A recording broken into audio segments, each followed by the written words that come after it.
Theorem of arithmetic.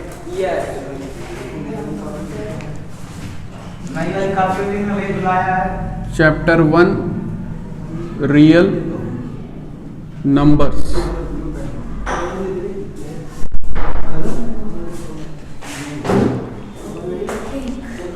Prime number. What is a prime number? A number which is divisible by itself and 1. यानी मतलब it has factors as 1 and itself, जिसके factor में सिर्फ वो खुद और 1 हो, ऐसे नंबर को प्राइम नंबर कहते हैं. Like for example 5, 2, 3. 1 prime number इसलिए नहीं क्योंकि उसके फैक्टर में सिर्फ एक ही है, 1. तो फैक्टर में एटलीस्ट 2 होने चाहिए, तो इसलिए वहाँ पे 1 को प्राइम में कंसिडर नहीं करते. तो 2, 3, 5 ऐसे numbers they are prime numbers. And दूसरा होता है कंपोजिट नंबर. तो what is the composite number? More than 1 तो प्राइम के भी होते हैं, 2 फैक्टर तो होते ही हैं.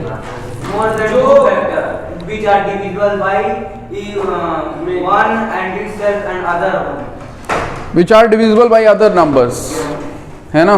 Which are made up of by the product of other numbers. मतलब जिसके फैक्टर में 1 और वो नंबर के अलावा और नंबर भी मिलेंगे, that number will be called composite numbers. उनको हम composite numbers कहेंगे. तो एग्जाम्पल हो जाएगा कंपोजिट नंबर का क्या? 4 का फैक्टर क्या क्या मिलेगा? 1, 2 एंड 4. तो 3 फैक्टर हो गए.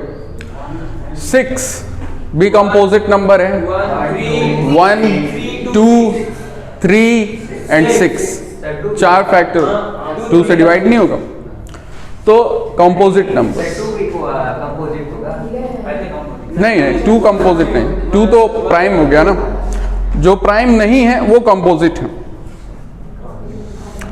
तो important point is that 1 is neither prime nor composite. 1 ना प्राइम में आता है ना कंपोजिट में आता है, ये हमको ध्यान में रखना है.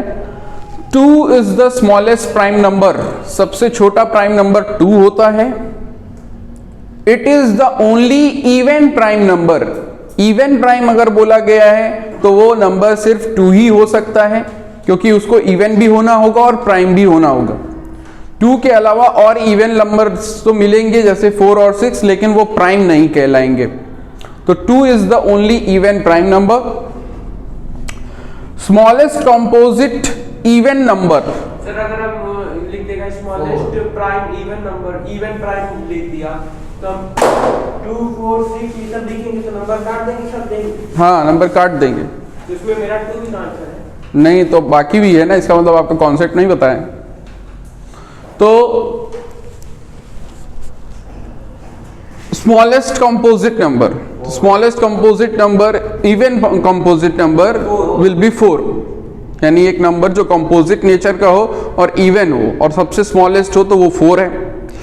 और smallest composite odd number, smallest composite odd number, तो वो हो जाएगा 9, जो कि वो कंपोजिट होना चाहिए और ऑड होना चाहिए, तो वो होगा 9, क्योंकि 9 जो है वो ऑड नंबर मिलेगा. सर 7 नहीं होगा? 7 कंपोजिट नहीं होगा ना, प्राइम हो जाएगा. कंपोजिट भी होना चाहिए, ऑड भी होना. तो 9. प्राइम नंबर्स की डेफिनेशन ही यही है कि they have only 2 factors, 1 and the number itself. 1 and the number itself.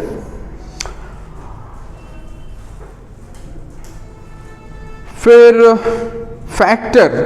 तो फैक्टर हम जानते हैं, factor is a number which can divide the given number exactly. Exactly का मतलब कि remainder will not be left behind, remainder will be 0. So that number will be called as the factor of the given number. तो factor का मतलब हमको clear है. तो अगर हम आपसे पूछें कि what are the factors of 24, 24 के फैक्टर्स क्या हैं, तो आपका जवाब क्या होगा? 1, 2, 3, 4 होगा। 24। 2 into 2 into 3 1, 2, 3, 1, 2, 3, 4, 6, 8, 12, 24।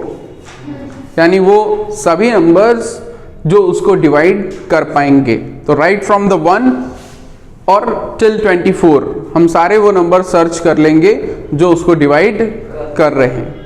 तो they are the factors of the given number.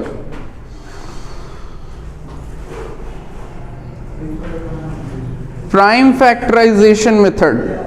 Prime factorization method आपको मालूम है, एक हम प्रॉपर तरीका है उसको वो बना करके और फिर फैक्टर्स फाइंड आउट करते हैं, तो प्राइम फैक्टराइजेशन मेथड हो जाता है।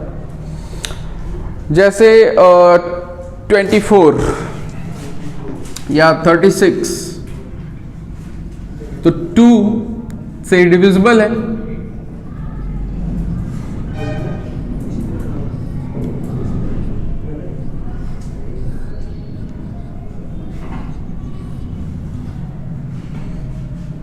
तो 36 can be expressed as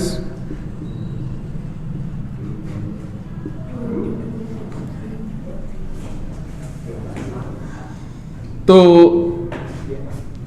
fundamental theorem of arithmetic, fundamental theorem of arithmetic भी यही कहता है कि हम किसी भी कॉम्पोजिट नंबर को प्राइम नंबर्स के प्रोडक्ट के फॉर्म में उसको एक्सप्रेस कर सकते हैं। Any composite number can be expressed in the form of the product of prime numbers. तो यहाँ पे 2 is a prime number, 3 is a prime number, and we have expressed the number 36 in the form of product of them. तो ये fundamental theorem of arithmetic हो जाता है।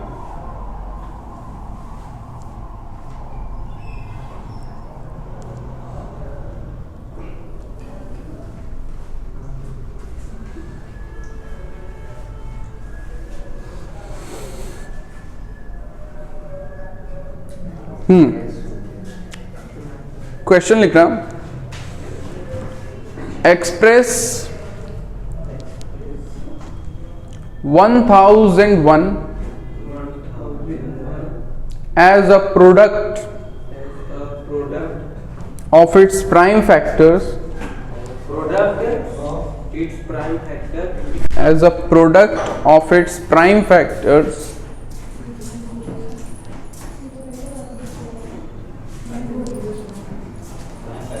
as a product of its prime factors।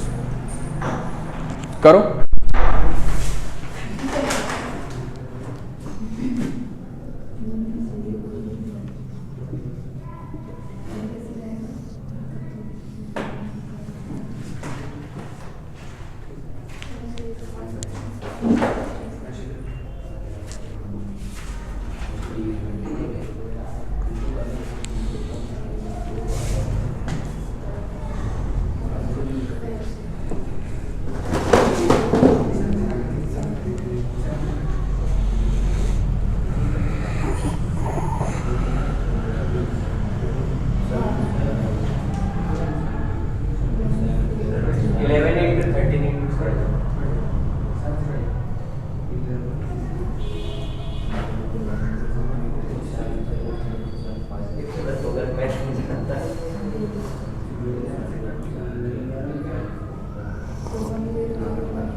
तो ये number जो है वो 7 से डिविजिबल है डायरेक्टली, तो 7 से डिवाइड करेंगे।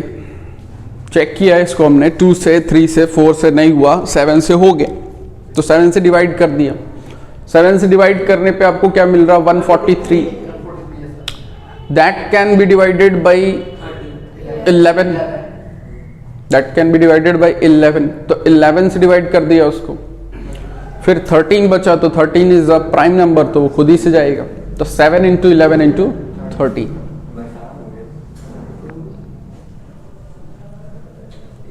Next question,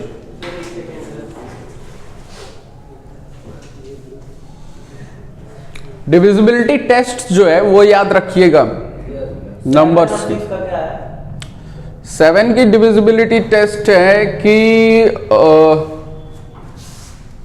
the sum of the numbers at the last, नहीं होता है,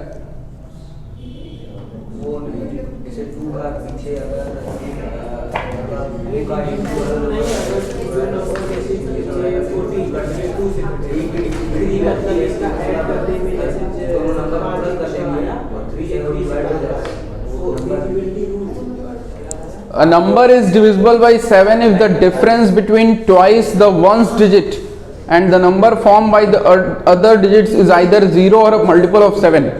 जैसे 1 0 0 1, तो वंस डिजिट है इसका क्या 1, उसका ट्वाइस कर देंगे तो 2, 2 को फिर 100, इस वो 1 को छोड़ देंगे तो बचेगा क्या 100, 100 में से माइनस करेंगे उसको 2 को तो we will get 98। Now 98 is what, 98 is a multiple of 7, 98 7 का मल्टीपल है। अगर 0 मिल जाता है तो, या 7 का मल्टीपल मिल जाता है तो वो नंबर 7 से डिविजिबल होता है।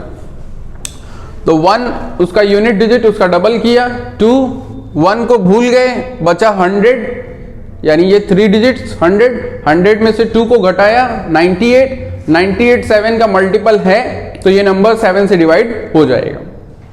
ये टेस्ट है। 6 का ये रूल है कि जो 2 और 3 दोनों की सेटिस्फाई करेगा कंडीशन, वो 6 से डिवाइड हो जाएगा। 4 का ये रूल है कि लास्ट के 2 डिजिट्स अगर 4 से डिविजिबल हैं तो पूरा नंबर 4 से डिवाइड हो जाएगा। 11 का ये है कि ऑड प्लेसेस पे जो डिजिट्स हैं उनको सम कर लेते हैं, इवन प्लेसेस पे जो डिजिट्स हैं उनको सम कर लेते हैं। दोनों का डिफरेंस अगर 0 है या 11 का मल्टीपल है तो वो नंबर 11 से डिवाइड हो जाएगा।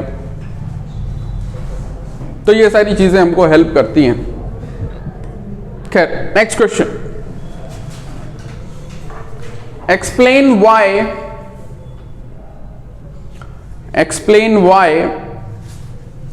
3 into 5 into 7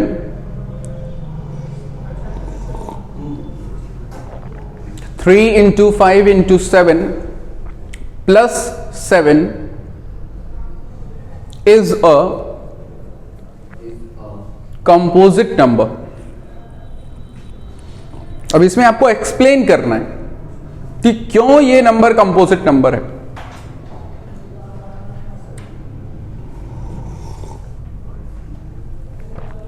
एनसीईआरटी एग्जाम्पलर का क्वेश्चन है ये, इंपॉर्टेंट होते हैं एनसीईआरटी एग्जाम्पलर के questions.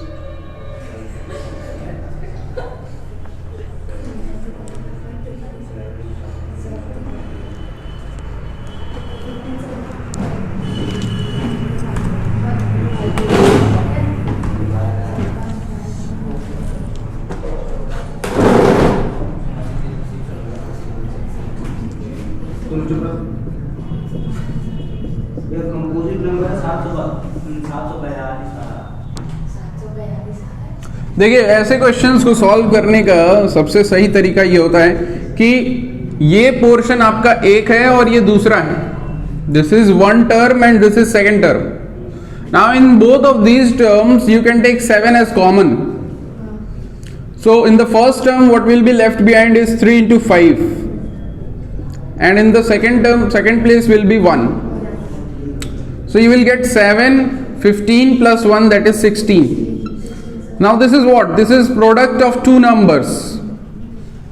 Product of two numbers. Therefore, the number is surely going to be a composite number. अगर एक नंबर को दो अलग अलग नंबर्स के मल्टीपल में लिखा जा सकता हो तो वो कॉम्पोजिट नंबर में आता है।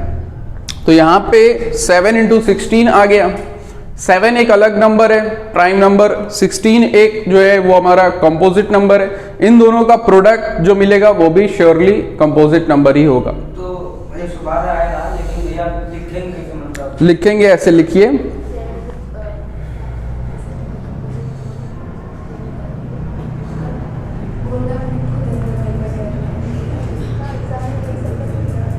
the given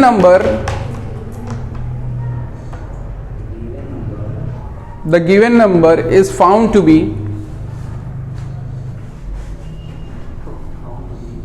product of a prime number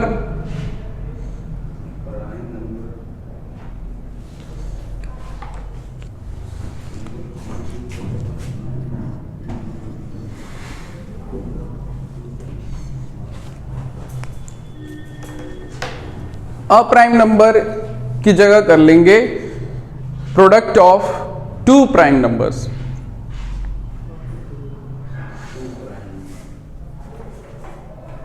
Therefore, the final number will have 1,2,7 as its factors,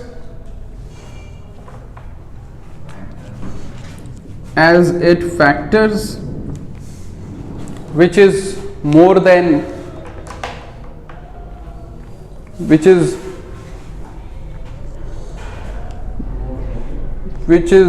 other than कर लेना, which is other than 1, which is other than 1 and itself. Therefore, it is a composite number. Therefore, it is a composite number. Yes. हो गया बस। अगर हम पूरा multiply करके 112 answer लाए तो उसके बाद कोई वो नहीं कर सकते हैं, पूरा मल्टीप्लाई करके 112, फिर 112 का फैक्टर करेंगे, फैक्टर करने के बाद सारे फैक्टर्स निकालेंगे और बताएंगे कि ये नंबर इसके फैक्टर्स हैं, जो कि वो नंबर को छोड़ करके और 1 को छोड़ करके अदर फैक्टर्स मिल रहे हैं, तो इसलिए ये नंबर कंपोजिट नंबर है। तो that will take time, this will save your time.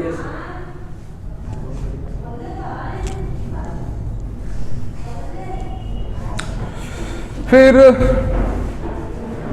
तो पहला क्वेश्चन हमने किया प्राइम फैक्टराइजेशन वाला, वो टाइप 1 था, ये टाइप 2 था। टाइप 3, तीसरे टाइप का जो क्वेश्चन इस टॉपिक पे बनेगा वो है कि आपको एक गिवन नंबर दे दिया जाएगा, उसका कुछ पावर लगा दिया जाएगा और पूछा जाएगा कि ये गिवन नंबर जो है वो एंड करेगा 0 में या नहीं एंड करेगा 0 में, है ना। ये भी टाइप का क्वेश्चन बनता है। जैसे लिखो, check whether WHETHR वाला, मौसम वाला वेदर नहीं, check whether 4 to the power n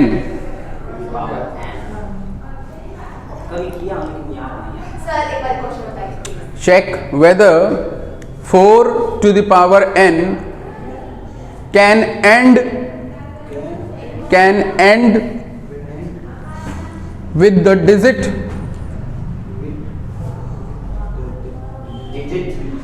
0 for any natural number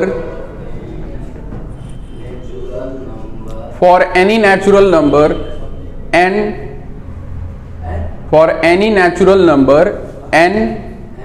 question mark।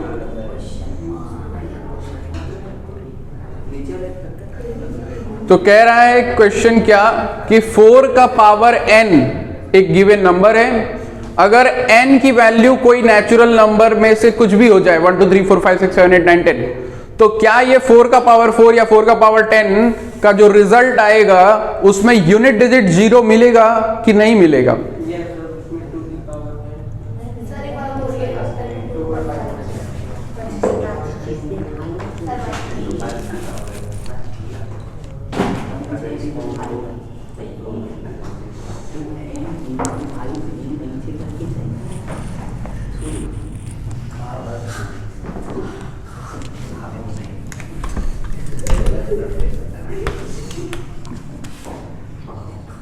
4 का पावर n, ये नंबर अगर n की वैल्यू कुछ भी हो जाए 1 2 3 से लेकर के 10 या 100 कुछ भी, तो क्या 4 का पावर 10 या 4 का पावर 100 या 4 का पावर 15 ऐसा नंबर का यूनिट डिजिट 0 होगा या नहीं होगा?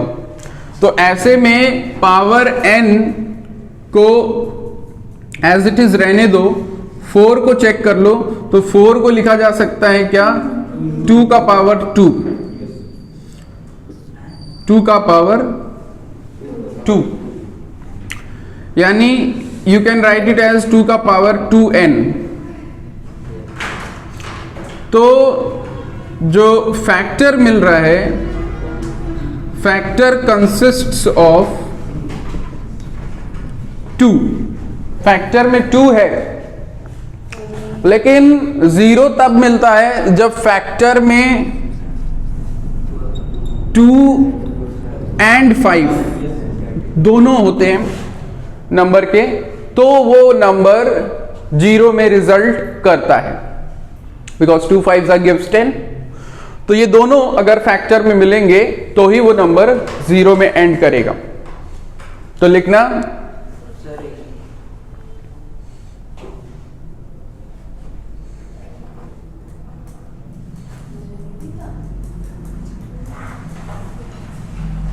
प्राइम फैक्टराइजेशन ऑफ, इसके सॉल्यूशन में ये करने के बाद प्राइम फैक्टराइजेशन ऑफ 4 का power n does not contain 5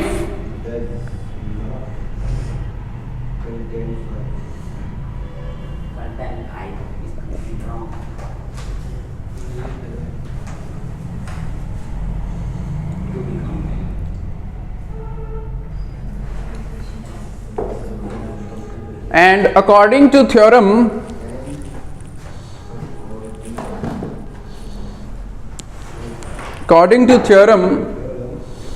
a number can end with the digit 0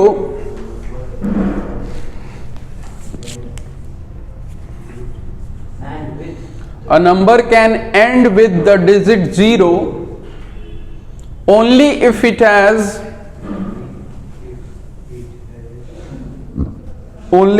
has 2 and 5 as its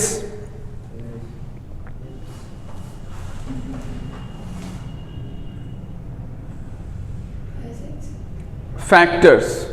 sir ये तो कल वाले क्वेश्चन में जैसे वो प्राइम फैक्टराइजेशन में 2 और 5 आया, तो ऐसा ही तो क्वेश्चन है। जो कल आप बोले थे without actual division tell that it is terminating और नॉट, बट वहाँ कुछ वो मैं बताना था, डेसिमल डिजिट पॉइंट्स बताने थे। वो नहीं, आप 9th वाले क्वेश्चन की बात कर रहे हैं। हाँ मैं इसमें 4 आंसर आएगा, कहाँ से आएगा पता नहीं, लेकिन आएगा भैया। मैं अपने हिसाब से डिवाइड किया है। 4 किसमें आया? हाँ सर, 4 डिजिट मेरा किसी 4 डिजिट कल क्वेश्चन दिए थे, उसमें दिए थे कि without actual division it is terminating और नॉन टर्मिनेटिंग, 3-4 पॉइंट दिए थे। हाँ वही 2 और 5 वाला वही ना है। 2 and 5 के बाद हाँ, उसमें भी यही रूल है, अरे तो सही है, वो भी सही है, 4 नंबर सही है। टर्मिनेटिंग नॉन टर्मिनेटिंग में भी यही रूल है।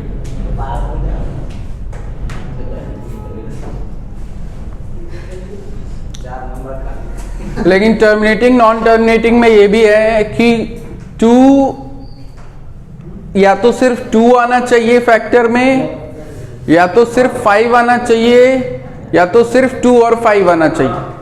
उसके अलावा कोई नंबर अगर आ गया फैक्टर में तो वो नॉन टर्मिनेटिंग हो जाता है।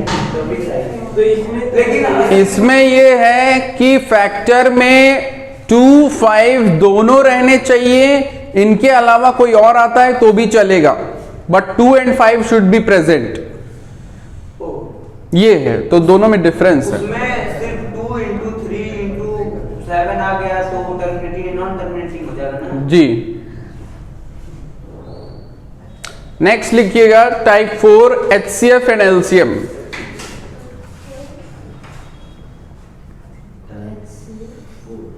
HCF एंड LCM, इस टॉपिक पे भी क्वेश्चन पुटअप होते हैं। जैसे बोर्ड का क्वेश्चन है, एक बार का पूछा हुआ, right the HCF, right the HCF of smallest composite number, smallest composite number and smallest prime number.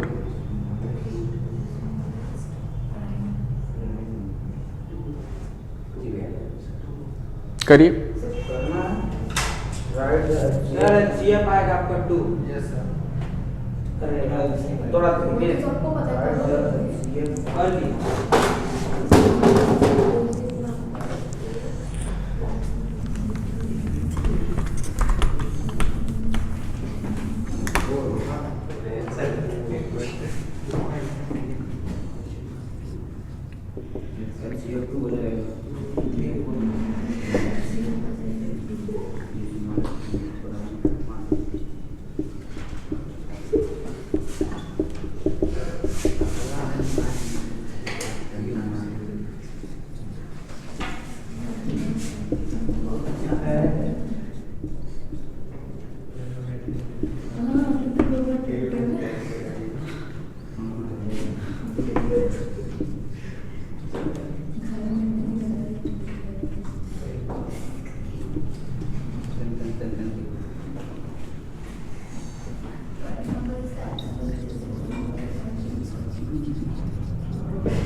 Prime number is that number which is divisible by itself and 1 and no other number. Therefore it will have only two numbers as its factors. 2 is the smallest prime number.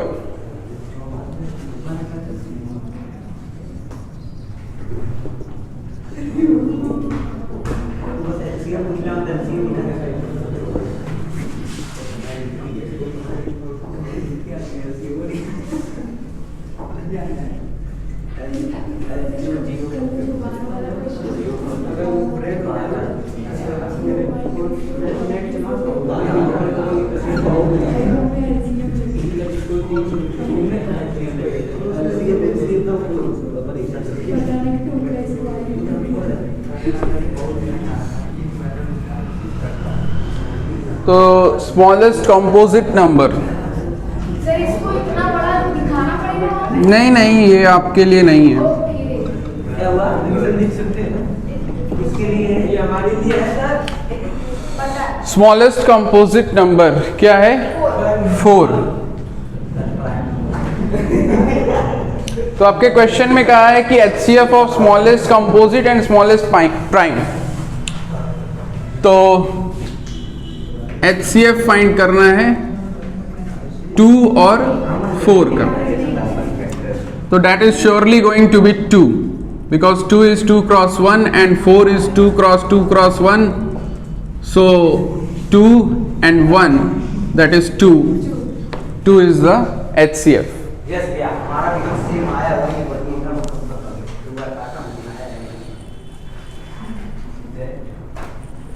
तो prime number और composite number का concept clear होना चाहिए।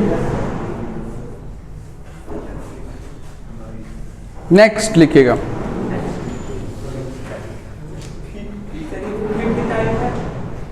नहीं, ये HCF LCM पे ये चल रहा है। ये क्वेश्चन भी HCF LCM वाला ये टाइप HCF LCM ही चल रहा है, सेम है। Find the LCM and HCF of, find the LCM and HCF of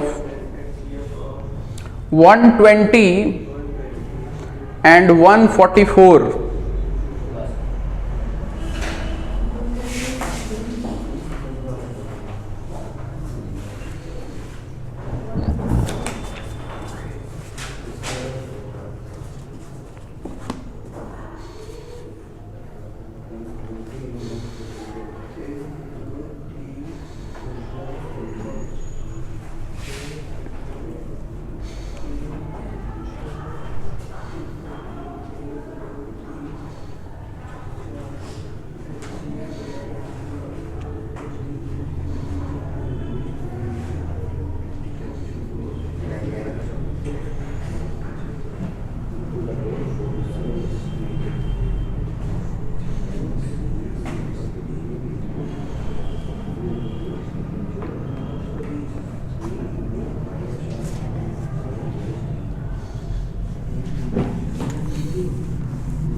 LCM कितना है?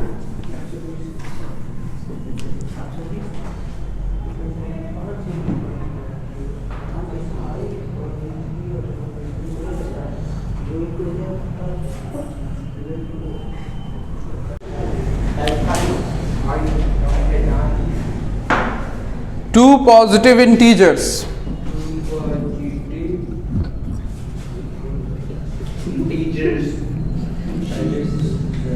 Two positive integers a and b can be written as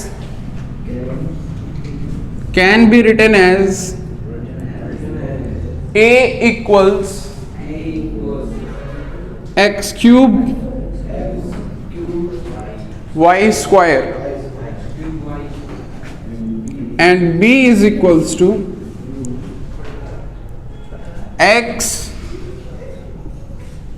y cube,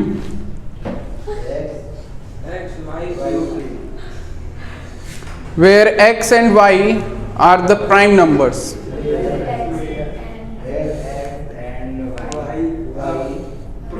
Prime number. Find the LCM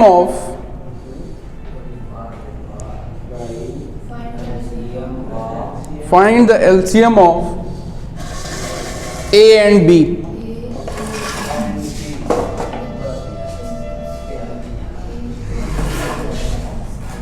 कुछ पता ही नहीं पड़ रहा है, कुछ पढ़ती भी नहीं है।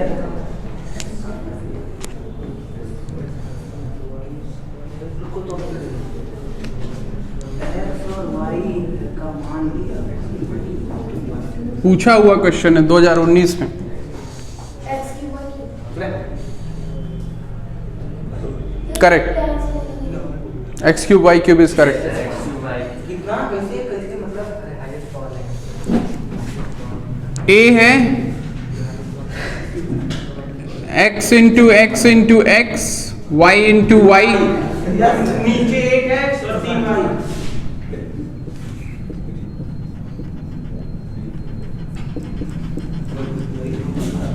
तो एलसीएम के लिए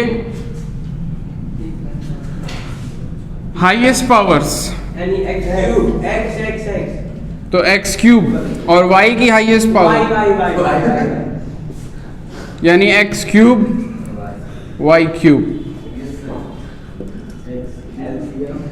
ये हो जाएगा एलसीएम। अगर यही एचसीएफ पूछ देता तो एक्स और y, x y, x y, बस ये ऐसे ही बताते हैं, राइट? मैं नोट कर लूं। X y square, x y square, y square. अच्छा एक्स वाई स्क्वायर।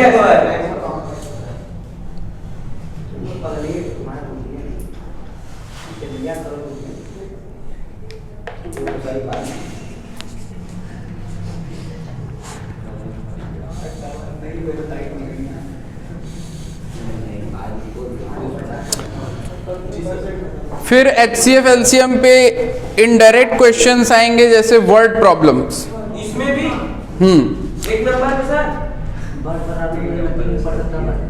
जैसे फॉर एग्जांपल एक क्वेश्चन है, कह रहा है length breadth and height, yes sir. क्या चीज? Length breadth and height of a room are 8 metre 8 metre 25 centimetre 25 centimetre, comma 6 metre 6 metre 75 centimetre 25 centimetre, 6 metre 75 and and 4 metre 4 metre 50 centimetre. 50 centimetre. एक बात बताइए, left breadth height ना, अरे तो length 1 2 3, उसको convert करना है मीटर में कन्वर्ट है सेंटीमीटर। अब कह रहा है find the length of find the length of find the length of this length of the longest rod the longest rod that can that can measure measure the three dimensions of the room of the room exactly.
Length 8 meter 25 centimeter.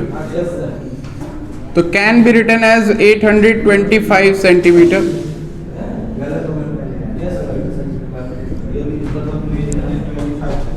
yes sir Breadth है 6 meter 75, तो can be written as 675 centimeter.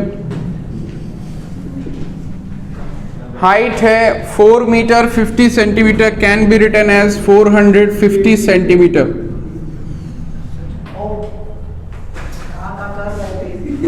So now we have 3 numbers for the length, breadth and height. yes और इनको major करना है. मान लो कोई scale है, rod है यहाँ पे, उससे मेजर करना है. तो वो रॉड मिनिमम कितने लेंथ की होनी चाहिए कि वो इन सब को मेजर कर ले एग्जैक्टली.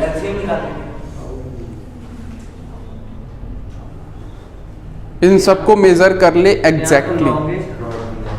लॉन्गेस्ट रॉड, वो रॉड अपने आप में सबसे लॉन्गेस्ट रहेगी, यानी डायगोनल पे ना लेकिन इनको मेजर कर ले. जैसे इसी टाइप के क्वेश्चन बनते हैं कि एक बकेट में 20 लीटर का मिल्क है, एक बकेट में 15 लीटर मिल्क है, तो कितने लीटर का हमारा मग होना चाहिए जो दोनों को एग्जैक्टली मेजर कर ले. यानी जब मेजर करें तो एग्जैक्ट लास्ट में वो पूरा मग भर के उसमें आना चाहिए. यानी ना वो हाफ होना चाहिए, ना 1/4 होना चाहिए, ना 1/3. तो ऐसे केसेस में we go for HCF, highest common factor, because वो नंबर ऐसा होगा जो इन सबको डिवाइड कर लेगा.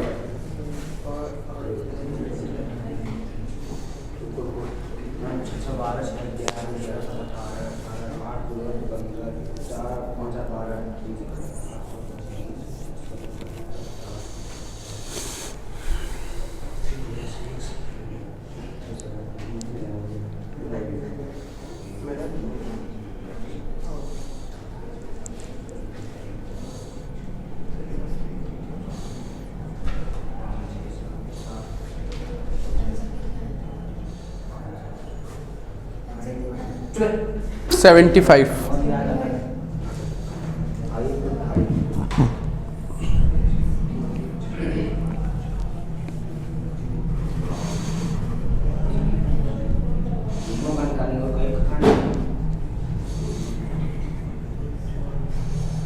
डिवीजन मेथड से भी निकाल सकते हो. yes sir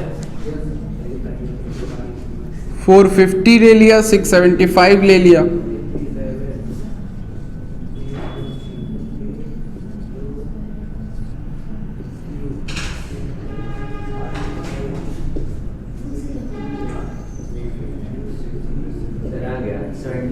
sir 75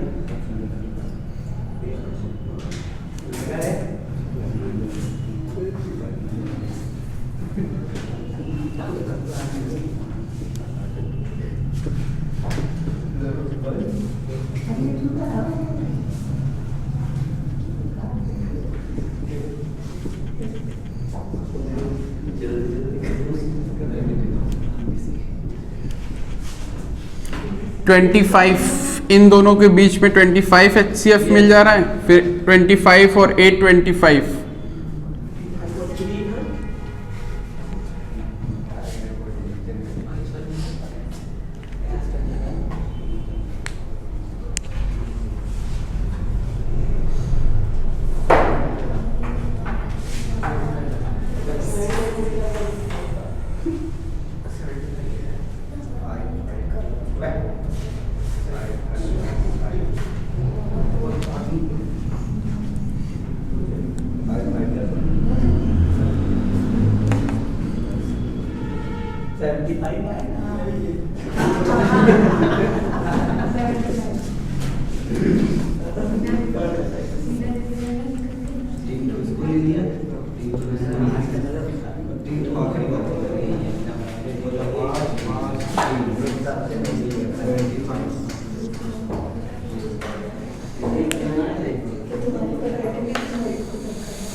फिर relation between HCF and LCM, relation between HCF and LCM, तो वहां पे फॉर्मूला आपको मालूम होगा HCF multiplied by LCM, product of numbers. तो ये भी हमको रिमेंबर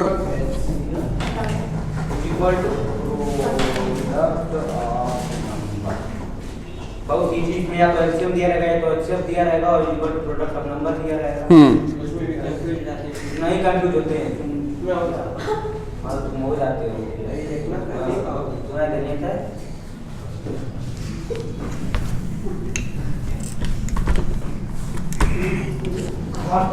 आगे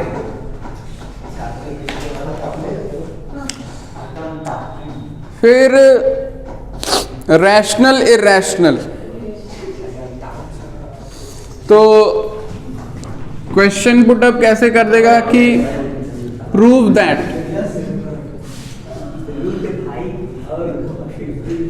√6 is an irrational number,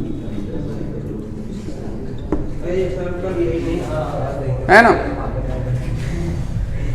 prove that √6 is an irrational number. तो √6, √5, √2 ऐसे करके कुछ भी नंबर रख सकता है, सबको करने का तरीका सेम है।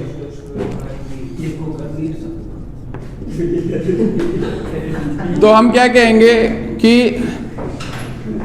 Let us assume that √6 is a rational number. So if it is a rational number, it can be written in the form of P by Q. So √6 is equals to P by Q.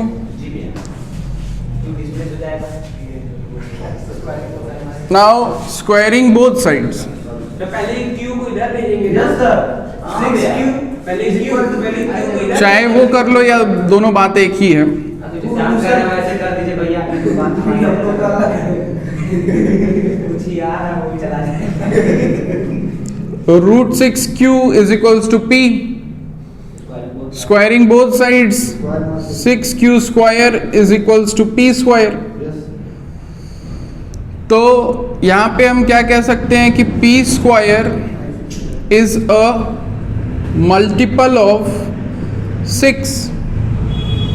P square is a multiple of 6. According to theorem, अगर square multiple होता है तो that number is also a multiple. तो P is also a multiple of 6। अब P एक multiple है 6 का, तो हम P को एक नया नंबर सोचेंगे तो हम कह सकते हैं P is equals to 6R। P is equals to 6R। मैं यही तक कितना नंबर मिलेगा, ठीक है। फिर स्क्वायरिंग बोथ साइड्स, तो P square is equals to 36R। P square is equals to 36R square.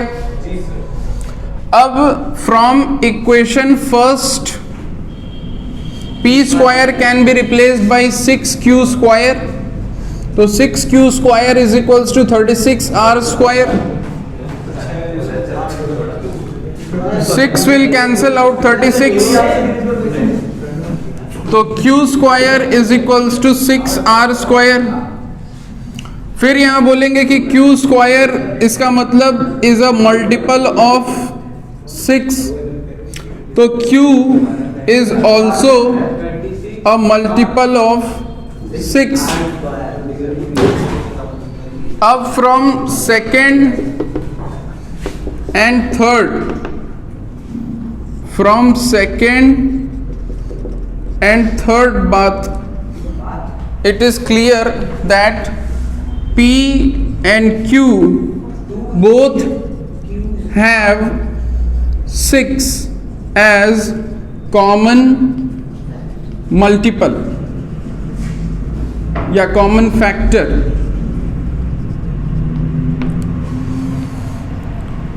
which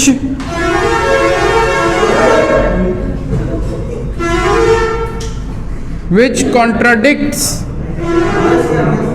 the definition of rational number, which contradicts the definition of rational number. Q square is a multiple of 6 लिखे भैया. हाँ, पहले हमने √6 को rational माना p by q, फिर q को transpose कर लिया, स्क्वायरिंग बोथ साइड से 6q square equal to p square मिल रहा, इसको फर्स्ट स्टेटमेंट बोल के छोड़ दिया. p स्क्वायर इसका मतलब इस बात से समझ में आ रहा है कि वो 6 का मल्टीपल है, तो p जो है वो भी 6 का मल्टीपल होगा. अब जब p एक 6 का मल्टीपल है तो उसको एक नया नंबर सपोज कर लेंगे 6r, उस हिसाब से स्क्वायरिंग बोथ साइड्स यहाँ पे फिर अप्लाई करेंगे तो p square is equals to 36r square. p square को रिप्लेस कर देंगे फर्स्ट इक्वेशन से तो 6q square is equals to 36r square. 6 से 36 को कैंसिल कर देंगे तो q square is equals to 6r square. q square जब 6r स्क्वायर है तो इसका मतलब 6 इसके साथ मल्टीप्लाई में है तो 6 का मल्टीपल है ये. और जब स्क्वायर मल्टीपल है तो नंबर भी मल्टीपल होगा. तो ये थर्ड पॉइंट और ये सेकंड पॉइंट, ये दोनों बताते हैं कि p और q दोनों 6 के मल्टीपल हैं. तो इसका मतलब 6 जो है वो कॉमन फैक्टर की तरह बिहेव कर रहा है दोनों के बीच में, और ये बात रैशनल नंबर की डेफिनेशन को कॉन्ट्रडिक्ट करती है, क्योंकि रैशनल नंबर की डेफिनेशन क्या है? रैशनल नंबर की डेफिनेशन है कि a number which can be expressed in the form of p by q where q should not be equals to 0 and p and q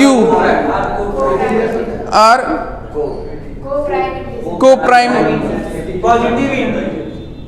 co-prime integers. तो coprime in the sense कि उनके बीच में 1 के अलावा कोई और फैक्टर नहीं होना चाहिए, कॉमन फैक्टर. यहाँ पे 6 जो है वो कॉमन फैक्टर मिल गया, तो इसका मतलब आवर अजम्पशन इज रॉन्ग.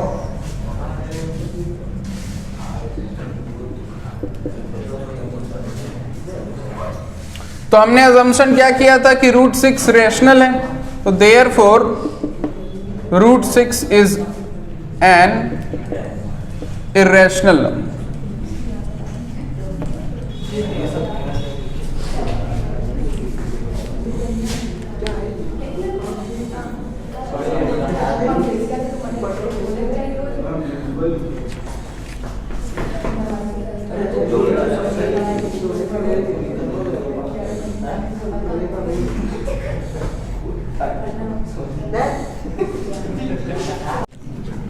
इसमें भी कहेंगे क्या कि let us assume 5 minus √3 is a rational number. 5 minus √3 is a rational number. तो 5 minus √3 is equals to p by q. कह सकते हैं? ट्रांसपोज कर ले अगर हम तो 5 minus p by q is equals to √3. 5 minus p by q is equals to √3. Now 5 and p by q both are rational numbers. तो उनका difference will also be a rational number. Therefore 5 minus p by q is equals to a rational number, and that is equals to √3.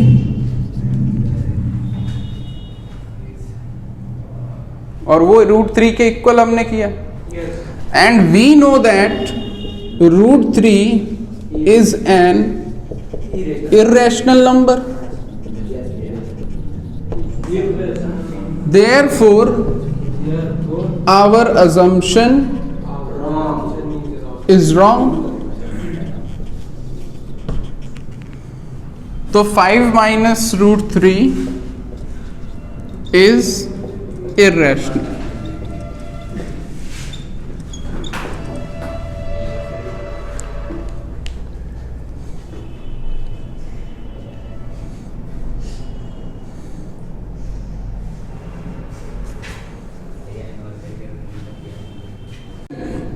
The decimal expansion of the rational number, given rational number, will terminate after how many places of decimal?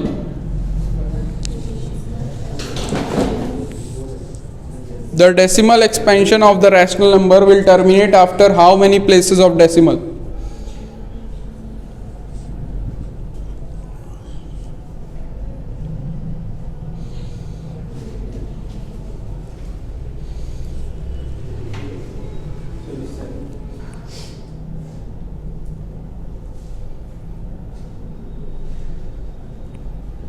Sir, 4.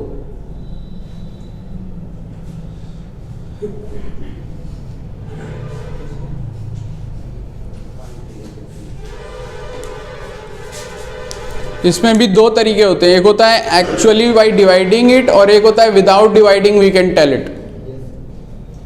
One is by actual dividing it, इसको divide कर देंगे, और दूसरा है बिना divide किए ही बता देंगे.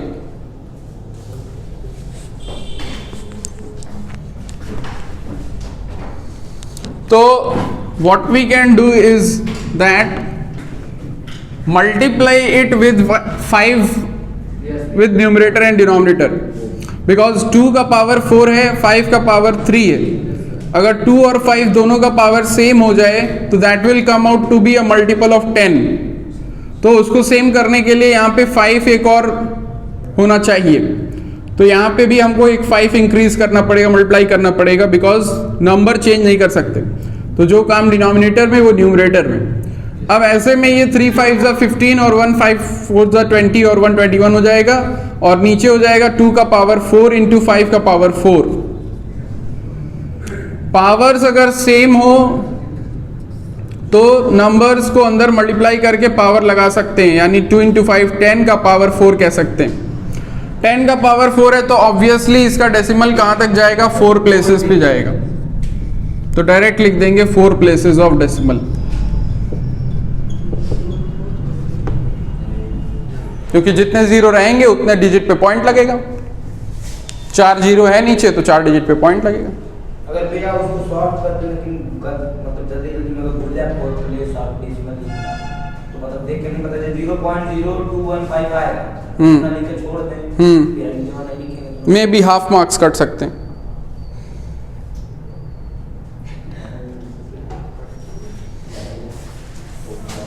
फोर प्लस 5 बाई 40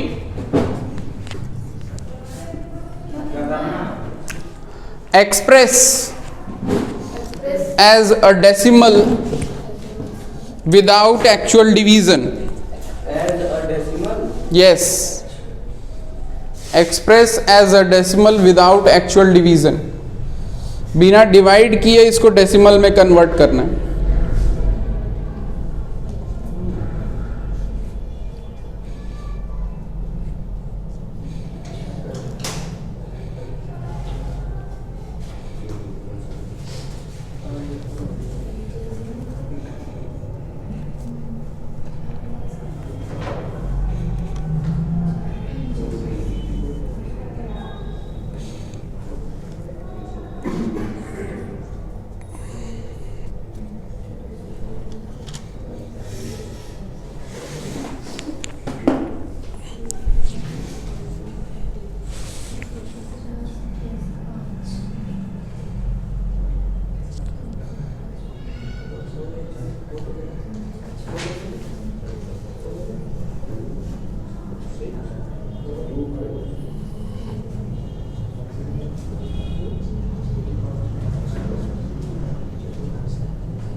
देखो इधर 440 का एलसीएम 40, ये हो जाएगा 150, ये है 5, ऊपर आ रहा 155, नीचे 40। 40 को हम लिख सकते हैं 8 इंटू 5। क्यों 8 इंटू 5 कोशिश कर रहे हैं? इसलिए क्योंकि नीचे आ जाए 2 और 5 के पावर में तो काम बन जाएगा। तो 8 जो है वो 2 का पावर 3 होता है और 5 तो 5 है ही। 5 को भी हम इंक्रीज कर देंगे बाई पावर 2, तो इसमें 25 से मल्टीप्लाई करना पड़ेगा, तो ये 5 का पावर 3 बन जाएगा, और ऊपर भी इन रिटर्न 5 स्क्वायर से मल्टीप्लाई करना पड़ेगा। तो नीचे ये हो जाएगा 10 का क्यूब, 10 का क्यूब, और ऊपर 155 इंटू 25, 155 इंटू 25, तो 25 5 ज़ा 125 का 5 12 कैरी, 25 5 ज़ा 125 एंड 12, तो it will give you 7 and 13 carry, and 25 1 ज़ा 25 एंड 13, दैट इज 38। और 10 का क्यूब, 10 का क्यूब मतलब 3.875। तो विदाउट डिवीजन, तो यहीं पे हम लिख देंगे 10 का पावर 3 देख करके कि express it as a decimal.